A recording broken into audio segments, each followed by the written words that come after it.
Hi, Brett. Long time. Hey, Good to see you, man. how are you? I'm fantastic. I just got back from New York, and man, I got to tell you, New York is booming. I had not been there for a year, and I was thrilled to see everybody out in the street. The weather was great. The restaurants were packed. The stores are bustling and booming. It felt like pre-COVID New York. I don't think that's probably true yet, but it sure felt like it. Yeah. Well, I mean, it's taken long enough, right?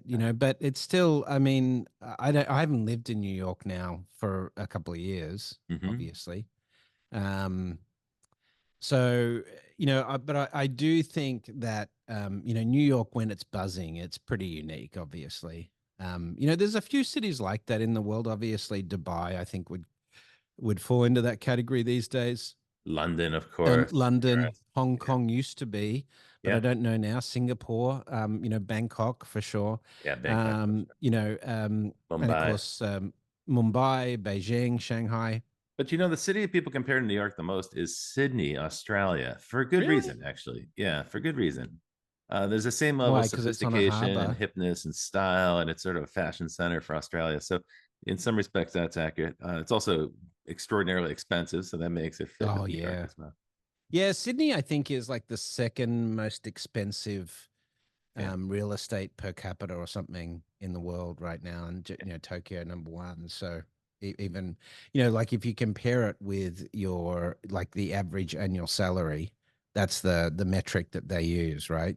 So if you go back to like the 1960s in the States or in place like Sydney, you could buy a family home on average for 2 or 3 times the average annual salary. Now it's up to something like 19 or 20 times the average annual salary. So it means that housing is extremely unaffordable for the next generation Yeah. of kids, Yeah. and in Sydney, they're saying that only about 30% of the population under 25 will ever be able to afford to own a home in Sydney, Interesting which time is for pretty real low. estate. Part of it is that there's just so many people in that baby boom generation that have property, but also there's such an excess of wealth at some levels of society, and real estate's a good asset class, and so there are people Mm, buying second homes. All those things are factors in driving up the price of real estate. Here in yeah. the U.S., there's a couple things happening in terms of rent. People have been complaining about the rent for a long time, since about Yeah, yeah. 2016, because rents have been really increasing fast. Rent And affordability now is a huge issue. Yeah. there's a couple of lawsuits underway, antitrust lawsuits, brought privately, complaints that were brought in Tennessee and one other state, about collusion among landlords, about big corporate landlords who are colluding on price fixing. Well, this last week in the U.S., the FBI and the Department of Justice raided the offices of one of the biggest corporate landlords in the U.S., Wow. claiming that they have been colluding using a piece of software to fix prices between companies that would normally compete. And as a result, the prices of rental units in many U.S. cities like Atlanta, have increased by 80% in the last 8 Yeah. years. So they're almost doubling. And if you talk to anyone who's looking for an apartment, that's what you hear in every city now: is, wow, it's just too expensive. Half my income is going to go to rent, and Yeah, it's crazy. I mean, I was used to watch that that. in Hong Kong, but in the States. So it's interesting that half of the renters in the United States, this is data from January. Mhm. This was a Bloomberg report, but CNN reported it. Half of renters in the United States have found themselves paying more than they can afford in rent. So, basically saying it's now become unaffordable for the majority of Americans renting in the US. And, of course, there's BlackRock and others getting into sort of private Yeah. real estate holdings now. And, the concern is that we're creating a sort of permanent renter class, and that, housing will get out of the zone of affordability for the majority of the middle class, over the coming decade or so. So Yeah, it's a that's kind of the degradation of concern. labor as well, because people who Yes. work for a living are going to give up more and more of what they take home to a capital owning landlord Right. class. Yeah. That sounds pretty And bad. It's like that's a even retreat before we back into start the talking past. about healthcare and all of those other things, right?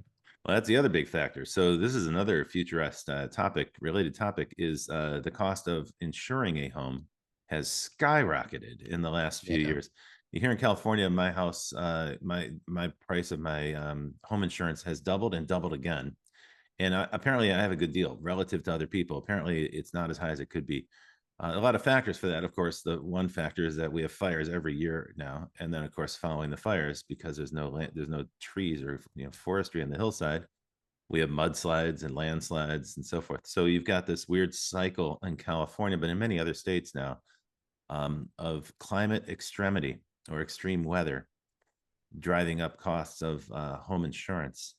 And in some places, they're So pulling out yeah, I mean, entirely. this is happening in climate affected areas more and more commonly now. Mhm.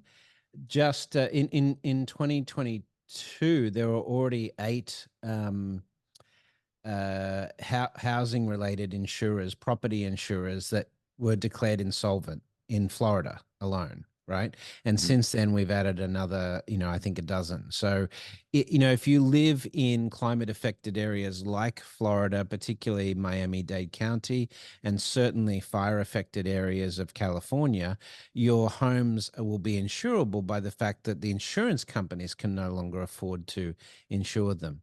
And I've had this conversation with players like Swiss Re and others, Yeah, the reinsurance the big companies that went on the hook. reinsurers. Yeah. And their attitude is when these assets get too expensive, we'll just stop insuring them. And Yep. so then the problem is if you can't get insurance for a place in California or in Florida anymore, like this is, the trajectory we're on, then you can't get a mortgage because you Mhm. can't get mortgage insurance, right? It kills the local So market. right. So unless the government steps up, hashtag socialism, to provide insurance, then the reality is the only people that can afford to buy homes in those areas will be, property buying companies, the landlord class again, and, wealthy people that can afford to, like basically do commercial lending deals, for buying property in bulk and so forth. But, that's even before we start talking about the real impact of climate on And it's Miami not and so just forth. California and Florida, because the any coastal city now is Yeah. subject to hurricanes and extreme weather, and any place west of the Mississippi in North America is going to be subject to fires and droughts. Remember, in the heat of the fire season, we're going to have fires from British Columbia and Alaska all the way down the Yes. west coast to Mexico, through the Rocky Mountains. So it's hardly limited to California, and that's the problem for the insurance companies. If it were limited to one state, they could pull out or they could mitigate it by raising prices. But if it's multiple states and multiple challenges, whether they're sea related or fire related, uh, this becomes an unsolvable problem. And insurance is one of the few companies that spends a lot of time thinking about the future, because that's essentially what it is, about a future scenario. Yeah. So these are organizations that understand the implications of future scenarios, and they have to make financial decisions accordingly. And they're very conservative about how they manage that.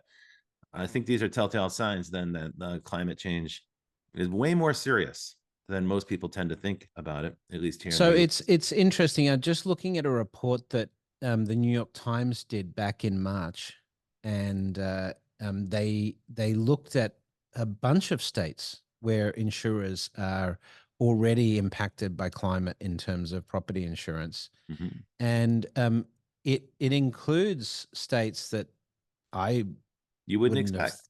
wouldn't have thought, like in the Yeah, Midwest, yeah, Ohio and places like that. yeah. So it's not just it's yeah, it's not just the coastal areas either, but um, so it really is sort of upending the insurance market right now.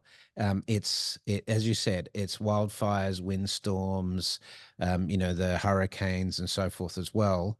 But yeah, insurance industry lost money on homeowners coverage in 18 states last year. This is in 2023. The That's list crazy. includes Kentucky, Michigan, Utah, Illinois, Georgia, Arkansas, and Washington. So, and then the biggest states across the Midwest that have been affected: Iowa, Minnesota, Indiana, and Ohio. And these are states where they've seen insurance companies stop writing homeowners insurance or making it much harder to qualify for coverage, and raising rates by 50% more in at least some of the areas of Uh, of those states. That's what's happening. So, Brett, let's think about that for a second because there's some pretty big implications. So, the first thing we talked about is the rise in the price of homes, of buying a home, and how the hope or dream of owning a home is elusive for a whole generation. The Yeah. second one we talked about is the rising cost of rentals, and there seems to be some evidence of collusion or price fixing. We'll find out. That's a case that's being prosecuted right now, so that'll we'll get an answer to that question in the future in the legal system. But then we also talked about the rise of insurance, home insurance, and if you are renting, you're going to be paying for that as well through the price of the rent. So that you're that's going to touch the homeowner or the renter no matter what.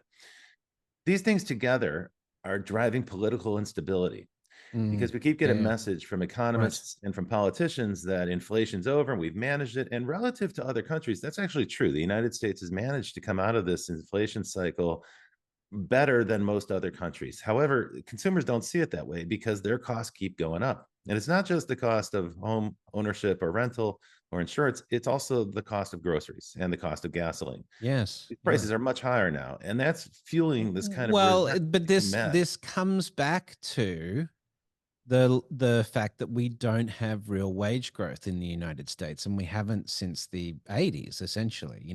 Real wage growth has been stagnant. So what happens is you might get you might get some increases in your salary over time, but it's not comparable to the cost of living increase It that you're doesn't keep seeing, and up. so That's that gap exactly right. keeps raising. And that's why you are now starting to have people at the bottom end of the middle class slip into what we call lower income brackets now, because of their disposable income is significantly reducing and they're having to use credit a lot more. So this is happening, but this is not happening just in the United States. This Happening is around the world. happening in Europe. It's happening in the UK, definitely. The UK, I was there a few weeks ago in London, and everyone I was talking to is talking about how expensive it is, to live in London these days. It's happening, as you mentioned, in Sydney and Australia. So like, No doubt in yeah, Thailand. I'm yeah, sure the cost of yeah, living in yeah. Bangkok is skyrocketed. Yeah, well, yeah. Fortunately, it's still pretty cost effective here for meals and things like that. But housing has seen an incredible increase because a lot more people are moving to That's right. Thailand because Big, of the cost big, of big living. So trend, right? digital Half, nomads are choosing Thailand. But there's tons of construction and stuff going on here. So I but think every they one can of those absorb some of it. digital nomads that moves to Thailand drives up the cost of a rent for the people from Yes. Thailand, like the regular Yeah. Thai people Yeah. that want to Yeah. live there. So there's that cycle as well. What we're True. what we're seeing then are factors that can be traced to this that they're fueling this drive towards populist governments where charismatic leaders, often strong men, will rail against the government because people are angry. They want to blame somebody. They don't Right. understand how the connection. I don't think many people get the connection to insurance and climate change and so forth. It's very obscure to understand what's happening with the Yeah. corporations that are buying up real estate properties. So Right. instead, they vent their anger and frustration at government bureaucrats. That's an easy thing to blame. And there are plenty of politicians around the world now who are fanning these flames and getting people more and more outraged at government. Here in the United States, we seem to be sleepwalking towards an election where a now convicted felon Yeah. who who's also under indictment for dozens of other issues. Those cases will be pending through the election. Um, he's cruising towards another reelection, a reelection, I should say. And this is astonishing because I don't think we're talking at all about what he stands for or what he wants to do. And Brett, we should talk a little bit about what a post-Trump election would look like. If Trump wins, what would the effect on the global economy be? Americans think a lot about domestic issues, and we are rightly concerned, I think, about the challenges and threats he presents to the machinery, the US government, the justice system, and so forth. Those are bad things. And he seems to be like a destabilizing force who would attack institutions that have helped keep this country running. But on the international level, his antipathy towards NATO is clear. Like he's made that very obvious. Mm. He is not going to step in and support Germany. It's a country Right. he's never supported. But if folks aren't paying attention, Germany is in a very precarious spot right now because Yeah. the far right party, Alternative für Deutschland, is gaining and actually has a chance of winning. Now, if you haven't been paying attention to German politics, this is actually kind of important. When I was a young man, I lived in Germany. And at that time, the thought that a fascist or neo fascist party could even be in government was preposterous. Yeah, Well, today, a neo fascist party is actually the leading party and they're gaining momentum. that's And a crazy. lot of that is because of populist backlash against things like migrants and support for Ukraine and immigrants coming in from Syria and so forth. Policies that were generous and kind and in keeping with Germany's previously, kind of social democratic leanings. Um, but that's changed. Now there's a backlash, and that backlash is here. And of course, there are plenty of international adversaries that are going to fuel those flames and fan those flames and drive that. So that's a state that's precarious, but it's not the only one. NATO itself turns out to be pretty delicate. NATO, I mean, we tend to take it for granted, but NATO has prevented a war in Europe for 70 years. And if you Yeah, look at the 70 years that preceded NATO, the savings on that investment, the benefits of that investment have been immense for generations, but we tend to take it for granted. I think the second thing we take for granted is the stability of the global supply chain. We tend to right. think it's normal that you can order something on the web and get it delivered to your home a couple days later. But when you click on that button to buy something, you're setting in action machinery, digital machinery around the world that is, packaging up products that are made in Asia and put on a ship and sent through a container port and delivered to your home. This is a fascinating process for me, but it's out of sight and invisible to most people. Well, Yeah, all of just that look at what relies happened with the Panama Canal with that one ship getting stuck there, right?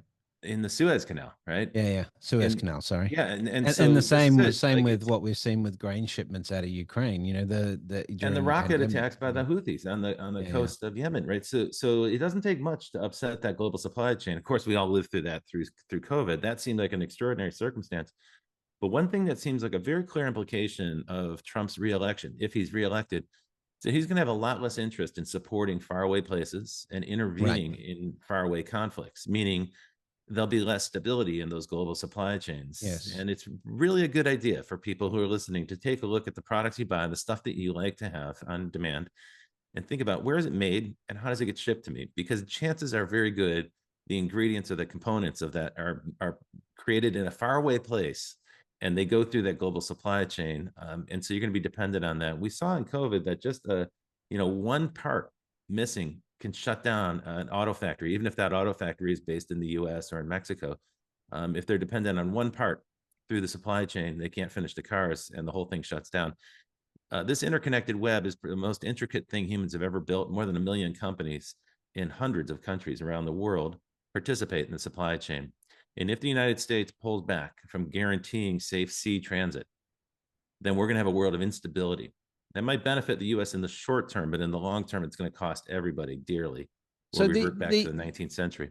yeah, the other element of this is sort of the fiscal policy stuff. Again, Trump was never really strong on fiscal policy. I mean, he was dealing with the disaster that was, COVID as well. So Mhm. it was a tough environment. But he's made clear that he doesn't want an independent in at the Fed. Yeah, the And so Treasury that sort Department. of changes the real dynamic of the Yeah. Fed. And They'll manipulate the let's currency. right. And if it's a Republican-led Congress, which is doubtful now, given the number of Republican moderates who are resigning, but it's not out of the question. But if Republicans retain control of the House and have control of the Senate, then you can bet that they're going to sort of extend the tax benefits to the wealthy because that's the status quo. Mhm. And then that means essentially US debt spirals out of control. Now, at the moment, and I don't want to get into the China versus US thing because we still have to do that show, but I will say this is that today, currently, the US is expected to hit a debt cliff in 2038. That's Yeah, 200% of GDP, right? And at that point, what happens? I mean, that's 14 years away, right? It's not a long time, right? not In 14 years, you could have zero confidence in the US dollar. because of the debt cliff, right? Or zero confidence in the US economy. Now, this is really where I come back to the Trump thing, because the if Trump gets in, it's likely to accelerate the accumulation of debt and sort of kick that can down the road, because the Republicans are not going to aggressively go after a surplus or They're not going to raise taxes on anybody. right. And they might try and reduce the size of government. And there is some benefit in the late 2020s of applying automation potentially into government that could reduce the size of government in the 2030s. But it's not going to be enough to No. impact this. And on a secondary element, as we start looking at supply chain automation, as you've said, Trump has been very clear that he doesn't want CBDCs and central bank digital currencies, and that means you can't really have high levels of automation consistent with what we're seeing China invest in. So you're going to start to get a divergence where China is going to start to accelerate in terms of next generation supply chain, and the US is going to be stuck very much in the industrial view without the fiscal policy support to rein in the debt. And so those combinations are very damaging for Yeah. economic stability in the longer term for the US, for It's sure. a bad idea in general to crank up debt in peacetime or when there's no economic crisis. Yeah. It's profligate living, and that's true for individual households as much as it is for a country. Why don't we go to a break, and then we'll continue this now dire conversation and prognosticate about what's coming in the future. You're listening to The Futurists. I'm Rob Tercek with my friend Brett King. We'll hang on tight because we'll be right back after this announcement. Welcome back to The Futurists. I am your host, Brett King, with Rob Tercek. We're doing this show together. We should do this more often, Rob. There's just chat between us as two Fun to, futurists. fun to catch up. Okay, so we painted a pretty dark picture there. Although I think that is a decent default scenario if things don't change. If we Well, proceed it's on the not. I current don't. trajectory. I mean, it is a dark picture if we don't do anything, right? Yeah. And that's the human condition. We wait. What's that Churchill quote about? America always does the right thing after it's exhausted After all other exhausted all other possibilities. options. Yeah. And I think, but that's true of generally of humanity, right? When it Right. comes to let's look at climate. We've known, since certainly the middle of the last century, we've known that climate's an issue. We've Yeah. known that fossil fuels are contributing to climate, and also killing 7 to 10 million people a year due to pollution. So we've known all of that. What have we done about it? Very Hey, little. look at the stock market, record stock market. Look at those Drill, baby, stocks. Look drill. at those oil stocks go. And so, this is a sort of, I mean, the listeners have heard me talk about my feelings on the need for reform of capitalism as a result of that. But everything we've talked about comes back to sort of this core economic value system that we've created, the rent prices and so forth. And it just seems to me, as we look at all of these different elements, the looming US debt, the housing affordability crisis globally, the impact of climate on that. Let's not even talk about eco-refugees and food scarcity. We seem to be barreling headlong towards this and not mitigating this risk because it's not immediately apparent that this is going to be as big a risk as it could be, right? So it's short-term policy and a Right. lack of long-term thinking and planning. And that's why everyone has to think like futurists, right? But That's the point. but at the same time, like by the time we know it's real, by the time it's unavoidable, the conclusion that you can't afford to own a home anymore, you can't afford to insure a home, you can't get work because AI is taking it, and et cetera, et cetera, et cetera. By the time all of those things are readily apparent, then it'll be like, well, we can't like turn the ship instantly. It's going to take some time to adapt. Well, and you have fewer And choices, right? You have fewer yeah, choices yeah, because some of exactly. the things we're talking about have geometric consequences or consequences that are increasing at a geometric rate. And that's a real problem because it means it's going to cost a lot more to intervene later. That's certainly true with climate. That also seems to be true with economic crises. And it probably would be true with geopolitical deterrence. Like an ounce of Right. deterrence is worth a pound of war. So that would also be true there, I think, in terms of peace or stability. And And yet it's extremely hard to sell any of this to people today because people today want relief. They want relief on rent prices and grocery prices and gas prices and so forth. That's what they demand. Politicians are going to cater to that. It's very hard to be an advocate for the future, and the future doesn't have a lobbyist. The present No, businesses have a lobbyist, and they're spending outrageous amounts of money right now to make sure that Congress supports them or that other representatives in other countries support their policies. But there's no futurist who has a lobbyist. And as a result, there's very few people who are advocating for decisions that would make long term strategic sense. But that also creates a business opportunity, right? So the it idea there is does. if nobody's addressing something and there's going to be a great need for it, then there's a long term opportunity. For instance, on this show, we've talked from time to time about synthetic biology. And I'm guilty of having said synthetic biology is one of those industries where the sun never really rises, right? It's like a perpetual sunrise in the sense that it never really seems to catch on. Of course, that's not true anymore because we all experienced this with Moderna and Pfizer vaccines during COVID. Right. Those were the product of synthetic Well, you could say biology. the same of quantum right now, right? Well, that's what we'll get to next. Or Hang on, hold on, hold on, hold fusion. on. Hold that thought because I'm setting you up for a great bit on quantum. But I just had a conversation with this synthetic biologist while I was in New York, and he said, in addition to the great insight in developing vaccines during COVID, Was it he Andrew said they've Hessel? already done sequencing now on this new variant of the flu that's kind of making its way through cattle. Okay. And he said that we'd be able to develop a vaccine for that should it mutate in a negative way, in a very bad way, which he thinks is likely. We'll be Mm, able to develop a vaccine for that in a matter of a week. That's wow. synthetic biology applied. And another place he Wow. pointed out that it's happening, this is long-term thinking, is they're developing crops that can withstand drought and heat. So they're developing a new kind of crop.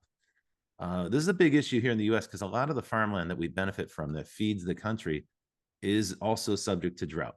And as the Yes. temperatures rise and fires and flood and so forth, that cycle continues. Uh, it's going to be increasingly difficult to grow there with the current methods. So some synthetic biologists are focusing on developing new kinds of food-bearing crops that can grow in difficult, dry and hot climate conditions. So there's an example of people looking at the long term saying, wow, nobody else is addressing this. And that creates an opportunity to start to devise a long term solution. There can be some real economic benefit or economic win in developing long term solutions. Now tell me about quantum because I definitely want to hear what you have to say. So I was in Riyadh a couple of months ago at Leap, which is sort of the biggest tech conference in the region. Um, and they had all major announcements. You know, Google announced new cloud initiatives, Microsoft, AWS, all of them, launching AI-based cloud initiatives there and so forth. But what was interesting is I met with the CEO of IBM and had a chat with him about this is Arvind Krishna. And I had a chat with him about their progress on quantum and the level of when we can get to a quantum computer that has sufficient error correction. They're saying 100,000 qubit quantum computer is the target. And we're talking, about 5 to 7 years away from that. So Krishna said, probably 5 years. Now, Uh, which is pretty interesting, right? So you now have reliable quantum computing within, let's say, by the end of the decade. Okay. What does that mean? One of the most impactful things of that, and obviously not everybody is going to have access to a quantum stack, but we can see Microsoft and Amazon and others looking to integrate quantum into their cloud stack already. Microsoft is already doing this today, as they have done with ChatGPT. But here's the point: have you heard of Q Day, Quantum Day? I've heard of it, but tell the audience and Right. me what Right. The it means. concept is so the concept of quantum day is a day when quantum computers can break all existing RSA encryption that we use. So this is all of the SSL encryption we have in on the internet. This is all of the security you have in the banking systems today, in the telecommunication systems, in military encrypted communications, government secure communications, etc. So now let me join the dots for you a little bit to help you understand how close we are to Q Day. So you remember a couple of years ago, when the US sent an F-22 up to shoot down a Chinese weather balloon over Alaska. Yes. This is not the only Chinese weather balloon the US has shot down. There's been a couple of them over the States, and there's been a couple of them over the South China Sea also. So why is China sending up these massive weather balloons with these aerials and satellite dishes and solar panels and so forth attached to them? They are capturing signals intelligence, encrypted signals intelligence. Right now, they can't decrypt these military communications, but they invested $15 billion in quantum computing technology last year alone, which shows you, if you put those two things together, they're trying to capture as much intelligence data as they can. And then when quantum comes along, they have the unlock key for all of the encryption of the previous military encrypted So they're just communications. stockpiling a massive amount of intelligence, intercepted communications that Data they can't mining. currently read, They but can't someday read it. soon they'll be able to apply quantum They'll computing be and able decrypt the to. whole batch. The whole batch. Right. And so think about what that means. Any pre-quantum encrypted systems become essentially wide open to state actors at least, and probably to some extent hackers who can get access to the quantum cloud, at that point. So particularly North Korean state actors as an illustration, right? Mm-hmm. So, and certainly China and Russia cyber forces and so forth. And just to put this in perspective, Brett, we're not talking about people's telegram messages to each other or their love letters or their No, sexy we're pictures talking that they're about exchanging. encrypted government and military communications. We're talking about the banking system, the telecommunication system, and the internet, right? If you aren't on a quantum cloud at that point using quantum encryption technology, all of the existing RSA type encryption could be broken, right? And Now, that you'd also have to, includes cryptocurrencies, doesn't it? Crypto yes, won't Bitcoin. withstand this because Yep, the whole point of crypto is it's encrypted using those techniques. right. So what And of happens to my the only collection of two, NFTs, Brett? yeah, the only two organizations right now in the US that are working on post quantum strategy is the US Defense Department, which is spending $1 trillion over 10 years on it, and Apple, right?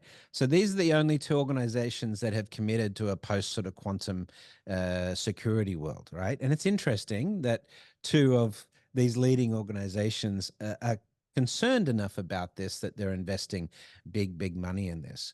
So that's even before we start talking about the disruptive factors of artificial general intelligence and so forth, which could be coming around the same time. But imagine you can't use a banking app anymore. You can't use your Uh, banking app because it's not secure unless you're logged in on a quantum VPN or something, right? so would we have to switch to like pre-digital communications? Is that what you're suggesting, or will we switch No, to some sort of quantum encryption? what I'm suggesting is that in the cloud stack, it's going to be fairly easy to put quantum encryption capabilities linked into modern clouds, right? So, Oh, and so it'll bind AI. us tighter to the cloud companies. It's a way to lock us in. Absolutely. So any bank Great. that's not on the cloud is no longer secure. And that is in the United States, 99.8% of banks. I see. Oh, and will it be too expensive for people to run their own quantum computing stack to encrypt things on their own Yes, premises? yes. But no, if they did it as an industry, it's possible. But even so, like FIS might run a quantum, right? But you're talking billions of Right, that dollars of sounds like a new investment. fintech startup. So a quantum encryption for banks. That sounds like a Yeah. business opportunity. Get your entrepreneur hat on. Do you want to Yeah. talk about how that affects artificial intelligence? Because I don't have any inkling as to how quantum and AI intersect. Well, I mean, the really interesting thing about quantum is the problem modeling and problem solving is that it That's true. enables us to really go after, I mean, we're going to learn so much more about physics, the nature of the universe. We're going to uncover proteins. We're going to understand, the way our bodies work, and the systems of our how our body itself, the Right. So, systems so it's work good for together in a better scenario way. planning because you can model Right. all probabilities simultaneously, right? So Right. for futurists, that's a great thing, right? That we'll be Right. able to see all the range of possibilities and calculate, I guess, a probabilistic weight against each of So those. if you marry AGI with that problem solving capability, then asking the right questions and coming up with the right answers gets a whole lot easier. So the advances, scientific advances that will be made on the top of those two technologies are just going to be breathtaking and very, very rapid. So we're going to see rapid improvement in terms of longevity techniques and being able to live longer. We're going to see diseases like cancers wiped out fairly quickly, all of that. We're seeing significant progress on that front already. But the combination of those things, massive, when you have very complex systems. So, for example, running a city, running a sanitation network, running a national energy network, all of those sorts of problems will be applied to this, and we'll see massive resource efficiency gains and so forth. But we'll have to automate those systems again, to get those benefits. And so, Mhm. you know, yes, we're shrinking government. That's fantastic. But think about all of the federal employees and so forth that will be automated out under those scenarios. But the advancements will be incredible. But Yeah, this and is sort of I that think that new that careers are going to be displacement. created here. I think there'll be Yeah. new jobs created. I worry less about the job displacement. All right. But Well, think we about we this then. don't we So don't all those we don't digital agree on that twins that are one. But being built right now, those high fidelity digital representations of real world systems. And today you can run artificial intelligence on those. When you have enough historical data, you can start to predict how those systems will work under certain scenarios in the sure. future. With the addition of quantum computing, presumably, if we have enough instrumentation and enough data, we'll be able to model all scenarios simultaneously, and then we can start to live in a predictive world. I find Yeah. this a kind of fascinating idea. In a way, it'll take away some freedom of choice, right? Because that's one of the elements that we have right now, because we don't know what's going to happen in the future. Everybody makes their own decisions. But if you have much clearer picture of probabilistic outcomes, it's going to shrink the range of options that you'll have, at No, least I in the guess I rational. guess this is where it gets really interesting because I think if you start looking at solutions to the problem set, the solutions to things like climate change, the housing crisis, etc., the reality is between AGI and quantum that there are going to be plenty of solutions presented. But those solutions are going to break the systems of government policy, the oligopolies that are in place. It's going to break the legal systems we have because it's going to be flying in the face of accepted human Yeah, logic. And we're going to be yeah. Well, forced to deal with those inequalities and inequities in the system in an upfront way, dealing with an alternative intelligence, negotiating that process. never underestimate the human ability to make irrational decisions in the face of scientific evidence, right? We have a great Yes. ability to do that. The Club of Rome commissioned a study in 1970, I love this, the limits to growth the limits to thing. growth, This where is, they I don't set know why forth. more people don't talk about this. It's like It's an incredible 2040 is the story, right? date, man. For the Yeah. folks who are listening, so the Club of Rome were a group of influential Europeans who got together and said, "Gee, the world faces some big crises," and they did the first full scale model of climate change. This is in 1970, Not and just here it climate, is. also economic impact, Well, right? the economic Long-term impacts economic. of Yeah, climate. yeah, That's right, and yeah. it turns out those are eerily accurate. Like here we are today, 50 So do years you know the later. follow-up story on that? KPMG did a follow-up in Yep, 2020, checking the veracity of that research, and they found it bang on. And it so was bang on. basically, We right. had the roadmap, but we've done Yep. none of the mitigating actions. Like we Right. And failed so the completely. conclusion was we live on, we're seeking infinite growth on a finite planet. That was the premise of the research.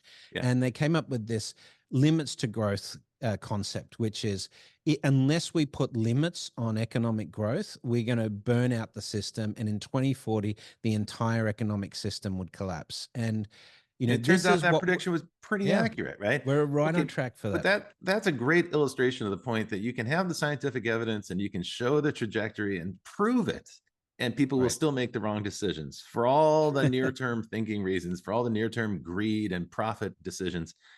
So, in other words, all those quantum scenarios that we may be talking about in the next 5 or 10 years, I think human capacity to ignore all that data Right. and Most make the people wrong are thinking, decisions, oh, great, I've got 5 years then. So let's maximize my return in 5 years burn it before the all system down. collapses. Right. Let's build a bunker in Hawaii or New Zealand. Well, Well, we're going to have PJ Manning on talking about protopian futures instead of dystopian futures, because we have this habit of careening into the ditch every time we talk about long-term futures. Well, but look, this is the thing: is there are solutions to this. This is not. There's not a technical limitation to solving these problems. We can produce enough housing for affordable housing for everybody. Why don't we? Policy, right? Economics, That's right? true. We could solve the refugee crisis at the southern border by looking at why refugees are leaving their homes. Again, Yeah. climate change is a Stabilize their big home issue, right? countries. True. We this is not about the technology to address these problems. This is all about human nature and policy, right?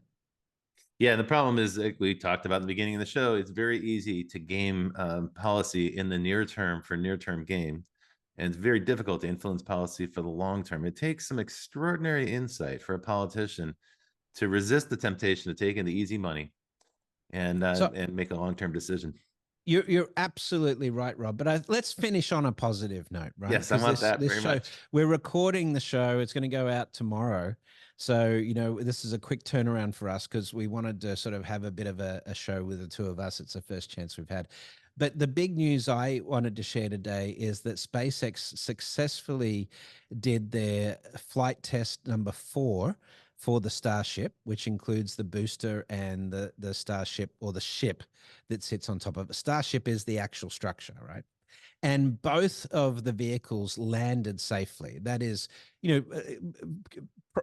conventionally safely in terms of they landed on the water, not on land or on a recovery ship. But and the booster particularly did well.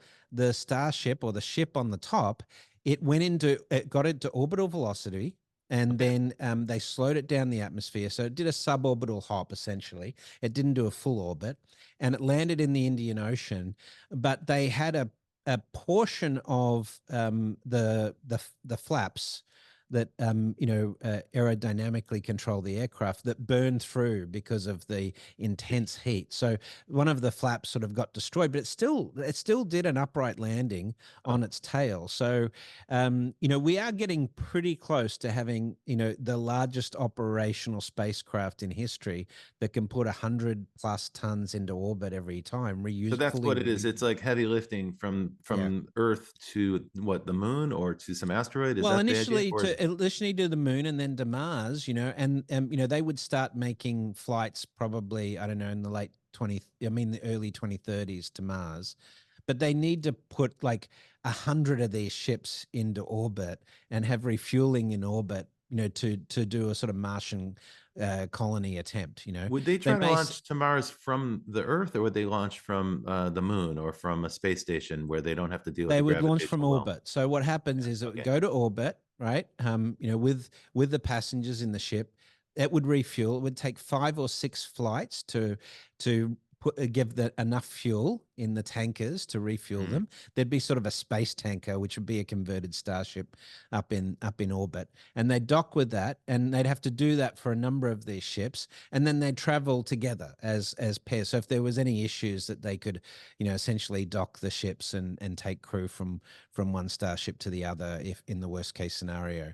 But obviously, there's a lot of steps to go before they get to that. The next step is sort of making it human rated, or at least landing these successfully on an ongoing basis. Then they'll start to do orbital rendezvous. The next mission with Jared Isaacson, and the Polaris team, they intend to do a spacewalk for the first time with a commercially produced EVA suit. And then the second Polaris flight will be a docking with the Starship in orbit with a Dragon capsule. Mhm. So pretty interesting. But this is a huge scientific advancement we've seen today. The first time we've seen a fully reusable stack like that actually land, with both the Starship and the booster. So congrats to SpaceX and the Awesome. team there. It Elon's reminds me got a of a bit Ray crazy Bradbury lately, story. but It reminds me of a science fiction story where a spaceship lands on at the colonies on Mars, and yeah, it's yeah. the last human. He's like, well, we screwed up Earth, but we managed to migrate at least one person from that planet to Mars. We kind of go on from there. I'm wondering if that's the Yeah, scenario. Kevin J. Anderson just released a new novel called Persephone, which talks about them going to Alpha Centauri B, and to the planet Proxima B or whatever it is there, which is considered to be Earth-like, the closest Earth-like neighbor. But it's only on the Terminator where it's habitable, apparently, and sending the last surviving humans on a intergenerational starship to Alpha Centauri. So that could, if we don't get our act into gear, that could be the end game. So we got to start adapting and mitigating these risks, right? That's for clear. So it's long-term thinking versus short-term gain. Yeah, Well, fun catching up with you again, Brett. I always enjoy it. We should do this more often, and absolutely.